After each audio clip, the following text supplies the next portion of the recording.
ब्रह्मा जी की आज्ञा से कुमार का युद्ध के लिए जाना, तारक के साथ उनका भीषण संग्राम और उनके द्वारा तारक का वध।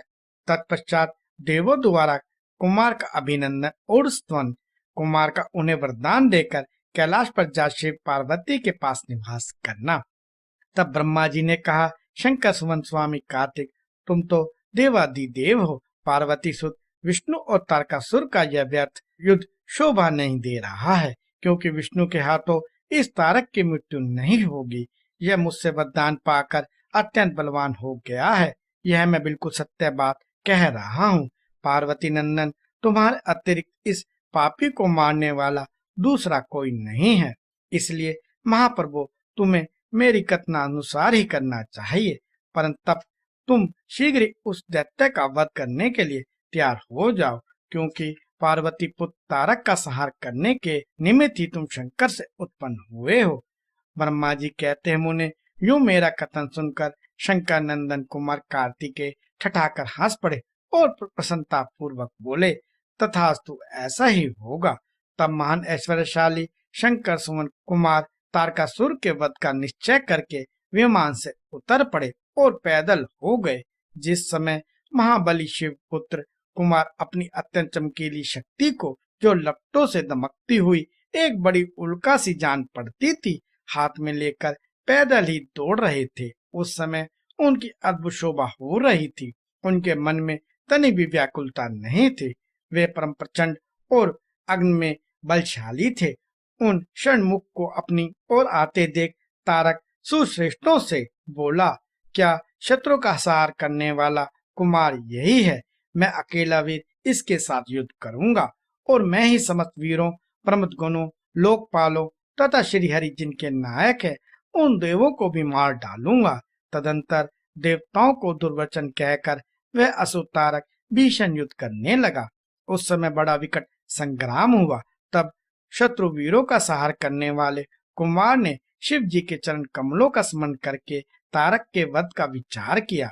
फिर तो महातेजस्वी एवं महाबली कुमार रोषावेश में आकर गर्जना करने लगे और बहुत बड़ी सेना के साथ युद्ध के लिए डटकर खड़े हो गए।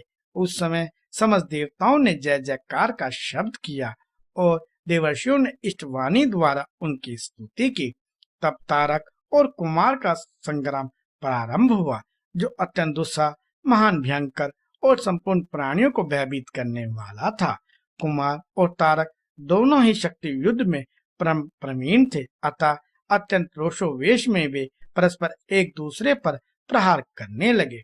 परम पराक्रमी वे दोनों नाना प्रकार के पैंतरे बदलते हुए गर्जना कर रहे थे और अनेक प्रकार से दांव पेच से एक दूसरे पर आघात कर रहे थे। उस समय देवता, गंधर्व और किन्नर सभी चुपचाप खड़े होकर वह दृश्य देखते रहे। उन्हें परम विस्मय हुआ, यहाँ तक कि वायु का चलना बंद हो गया, सूर्य की प्रभा फीकी पड़ गई और पर्वत एवं वन कानून सहित सारी पृथ्वी कांप उठी। इसी अवसर पर हिमालय आदि पर्वत स्नेहाभिभूत होकर कुमार की रक्षा के लिए वहां आए। तब उन सभी पर्वतों को भयभीत देखकर शंकर एवं गिरजा के पुत्र कुमार उन्हें संतावना देते हुए बोले। कुमार ने कहा, महाभाग पर्वतों, तुम लोग खेद मत करो, तुम्हें किसी प्रकार की चिंता नहीं करनी चाहिए। मैं आज तुम सब लोगों की आंखों के सामने ही इस पापी का काम तमाम कर दूंगा। यूं उन पर्वतों तथा देवगणों को ढांढस बंधाकर कुमार ने गिरिजा और शंभु को प्रणाम किया तथा अपनी कांतिमती शक्ति को हाथ में लिया। शंभुपुत्र कुमार महाबली एवं महान ऐश्वर्यशाली तो थे ही। जब उन्होंने तारक का वध करने की इच्छा शक्ति हाथ में ली, उस समय उनकी अद्भुत शोभा हुई।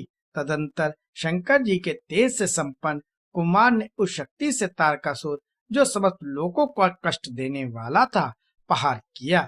उस शक्ति के आघात से तारकासुर के सभी अंग छिन्न भिन्न हो गए और संपूर्ण असुर गणों का अधिपति वह महावीर सहसा धाराशायी हो गया।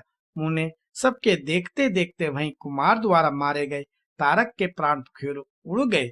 उस उत्कृष्ट वीर तारक को महासमर में प्राण रहित होकर गिरा हुआ देखकर वीरवर कुमार ने पुनः उस पर वार नहीं किया। उस महाबली दैत्यराज तारक के मारे जाने पर देवताओं ने बहुत से असुरों को मौत के घाट उतार दिया।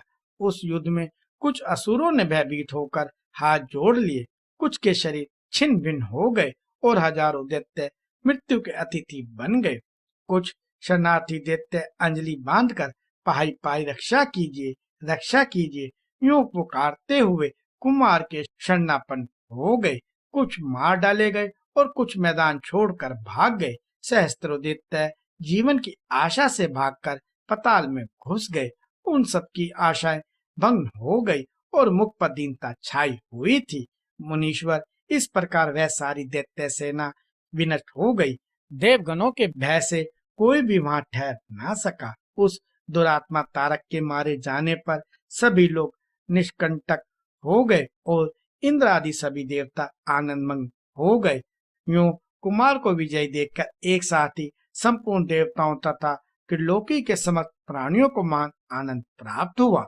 उस समय भगवान शंकर भी कार्तिकेय की विजय का समाचार पाकर प्रसन्नता से भर गए और पार्वती के साथ गणों से घिरे हुए वहां पधारे। तब जिनके हृदय में स्नेह समाता नहीं था, वे पार्वती जी परम प्रेम पूर्वक सूर्य के समान तेजस्वी अपने पुत्र कुमार को अपनी गोद में लेकर लाड प्यार करने लगी। उसी अवसर पर अपने पुत्रों से घिरे हुए हिमालय ने बंधु बानुओं तथा अनुयायियों के साथ आकर शंभु, पार्वती और गु का स्मरण किया। तत्पश्चात संपूर्ण देवगण, मुनि, सिद्ध और चारणों ने शिवनंदन कुमार शंभु और परम प्रसन्न हुई पार्वती की स्तुति की। उस समय उपदेवों ने बहुत बड़ी पुष्प वर्षा की। सभी प्रकार के बाजे बजने लगे। विशेष रूप से जयकार और नमस्कार के बारंबार उच्च स्वर से गूंजने लगे। उस समय वहां एक महान विजयोत्सव मनाया गया, जिसमें कार्तिकेय की विशेषता थी। वह स्थान काजे बजाने के शब्द तथा अधिकाधिक ब्रह्म घोष से व्याप्त था। मुने समस्त देवगणों ने प्रसन्नता पूर्वक गा बजाकर तथा हाथ जोड़कर भगवान जगन्नाथ की स्तुति की। तत्पश्चात सबसे प्रशंसित तथा अपने गुणों से घिरे हुए भगवान रुद्र जगत जननी भवानी के साथ अपने निवास स्थान कैलाश पर्वत को चले गए। इधर तारक को मारा देखकर सभी देवताओं तथा अन्य समस्त प्राणियों के चेहरों पर हंसी खेलने लगी। वे भक्ति पूर्वक शंकर सुमन कुमार की स्तुति करने लगे। देव, तुम दानव श्रेष्ठ तारक का हनन करने वाले हो, तुम्हें नमस्कार है। शंकर नंदन, तुम बानासुर के प्राणों का अपहरण करने वाले तथा प्रलंबासुर के विनाशक हो। तुम्हारा स्वरूप परम पवित्र है, तुम्हें हमारा अभिवादन है। ब्रह्मा जी कहते, मुने, जब विष्णु आदि देवताओं ने इस प्रकार कुमार का स्मरण किया, तब उन प्रभु ने सभी देवों को क्रमशः नया नया वर प्रदान किया। तत्पश्चात देवताओं को स्तुति करते देख वे शंकर तन में परम प्रसन्न हुए और उन्हें वर देते हुए बोले। स्कंद ने कहा, भूधरो, तुम सभी पर्वत तपस्वियों द्वारा पूजनीय तथा करवट और ज्ञानियों के लिए सेवनीय होंगे। ये जो नाना पर्वत श्रेष्ठ हिमवान है, वे महाभाग आज से तपस्वियों के लिए फलदायक होंगे। तब देवता बोले, कुमार, जो असुरा तारक को मारकर तथा देवों को वर प्रदान करके तुमने हम सबको तथा चराचर जगत को सुखी कर दिया। अब तुम्हें परम प्रसन्नता पूर्वक अपने माता पिता पार्वती और शंकर का दर्शन करने के लिए शिव के निवासभूत कैलाश पर चलना चाहिए। ब्रह्मा जी कहते, मुने, तदंतर सब देवताओं के साथ विमान पर चढ़कर कुमार स्कंद शिव जी के समीप कैलाश पहुंच गए। उस समय शिव शिवा ने बड़ा आनंद मनाया। देवताओं ने शिव जी की स्तुति की। शिव जी ने उन्हें वरदान तथा अभय दान देकर विदा किया। मुने, उस अवसर पर देवताओं को परम आनंद प्राप्त हुआ। वे शिव, पार्वती और शंकर नंदन कुमार के रमणीय यश का बखान करते हुए अपने अपने लोक को चले गए। इधर परमेश्वर शिव भी शिवा, कुमार तथा गणों के साथ आनंद पूर्वक उस पर्वत पर निवास करने लगे। मुने, इस प्रकार जो शिव भक्ति से अतोप्रोत सुखदायक एवं दिव्य है, कुमार का यह सारा चरित्र मैंने तुमसे वर्णन कर दिया। अब और क्या सुनना चाहते हो?